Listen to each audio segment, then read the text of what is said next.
बच्चों, आज मैं आपके लिए लेकर आई हूँ बहुत ही ज्ञानवर्धक कहानी बंदर और उल्लू।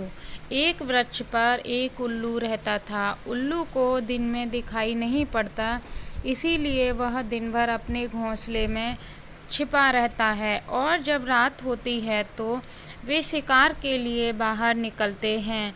गर्मी के दिन थे। दोपहर का समय। आकाश में सूर्य आग के गोले की तरह चमक रहा था। बड़े जोरों की गर्मी पड़ रही थी। कहीं से एक बंदर आया और वृक्ष की डाल पर बैठकर बोला, ओह, बड़ी भीषण गर्मी है। आकाश में सूर्य आग के गोले की तरह चमक रहा है। बंदर की बात उल्लू के भी कानों में पड़ी। वह बोल उठा, क्या कह रहे हो? सूर्य चमक रहा है? बिल्कुल झूठ। चंद्रमा के चमकने की बात कहते तो मान भी लेता। बंदर बोला, तो दिन में चमकता नहीं, चंद्रमा तो दिन में चमकता नहीं, रात में चमकता है। इस समय है दिन। दिन में सूर्य ही चमकता है। सूर्य का प्रकाश जब तीव्र रूप से फैल जाता है तो भयानक गर्मी पड़ती है। आज सचमुच बड़ी भयानक गर्मी पड़ रही है। बंदर ने उल्लू को समझाने का बड़ा प्रयत्न किया कि आकाश में सूर्य चमक रहा है और उसके कारण भयानक गर्मी पड़ रही है, पर उल्लू अपनी बात पर अड़ा रहा। बंदर के अधिक समझाने पर भी वह यही कहता रहा कि न तो सूर्य है, न सूर्य का प्रकाश है और न ही गर्मी पड़ रही है।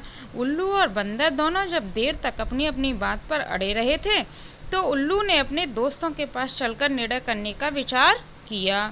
बंदर ने उल्लू की बात मान ली। उल्लू उसे साथ लेकर दूसरे वृक्ष पर गया। दूसरे वृक्ष पर सैकड़ों उल्लू रहते थे। उल्लू ने अपने जाति भाइयों को एकत्र करके कहा कि भाइयों, इस बंदर का कहना है इस समय दिन है और आकाश में सूर्य चमक रहा है। आप लोग ही निर्णय करें कि इस समय दिन है या नहीं और आकाश में सूर्य चमक रहा है या नहीं।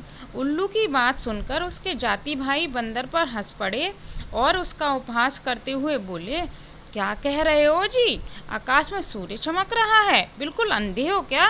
हमारी बस्ती में ऐसी झूठी बात का प्रचार मत करो। पर बंदर अपनी बात पर ठना था। बंदर की बात सुनकर सभी उल्लू कुपित हो उठे और बंदर को मारने के लिए झपट पड़े। बंदर प्राण बचाकर भाग चला। कुशल था कि दिन होने के कारण उल्लुओं को दिखाई नहीं पड़ रहा था। उसने सरलता से भागकर उल्लुओं से अपनी रक्षा कर ली। कहानी से सीख हमको क्या मिली? जहाँ मूर्खों का बहुमत होता है वहाँ इसी प्रकार सत्य को भी असत्य सिद्ध कर दिया जाता है। तो बच्चों, आज की कहानी आपको कैसी लगी? इस कहानी को पढ़ें और कहानी से सीख लें और चैनल को लाइक एंड सब्सक्राइब करें। And thanks for watching my story.